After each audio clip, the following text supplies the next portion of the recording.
Oui, les terroristes, ils sont renforcés par beaucoup de combattants étrangers qui viennent d'ailleurs, qui ne sont pas en fait, quand je prends le cas de Burkina, il y a beaucoup de criminels qui sont au Burkina mais qui ne sont pas burkinabés.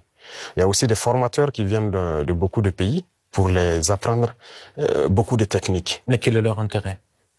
Mais c'est pas du terrorisme en fait, c'est de l'impérialisme. L'objectif pour eux, c'est de nous maintenir dans une guerre permanente, qu'on ne puisse pas se développer et continuer à piller nos richesses. Et donc, ils ont tout intérêt à amener des spécialistes dans les mines pour poser divers types de mines, des spécialistes en explosifs.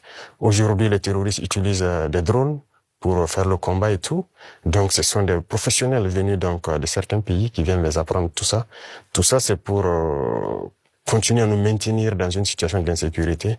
Mais nous prenons la mesure de la chose, nous nous adaptons à chaque fois à leur mode d'action et nous continuerons le combat jusqu'à récupérer l'entièreté du Sahel. Et regardez dans leurs discours,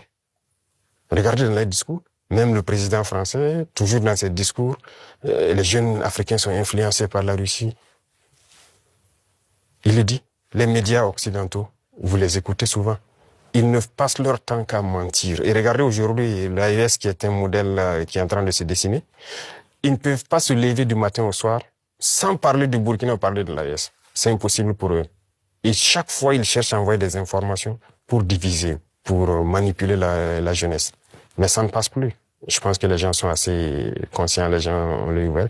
Et vous tous, vous êtes victimes de ces gens-là, la communication. Ce qu'ils font, ce qu'ils disent sur la Russie et tout, on le sait. Jusqu'aujourd'hui, il y a des jeunes Africains qui ont les yeux toujours fermés, qui croient à leurs mensonges. Le récit de la Seconde Guerre mondiale. J'écoutais la dernière fois, quelqu'un disait que à la fin de la guerre, dans les 10 années qui ont suivi, si on demandait en Europe qui a gagné la guerre, les gens disaient c'est la Russie. Mais aujourd'hui, si vous demandez en Europe qui a gagné la guerre, ils vont dire que ce sont les Occidentaux.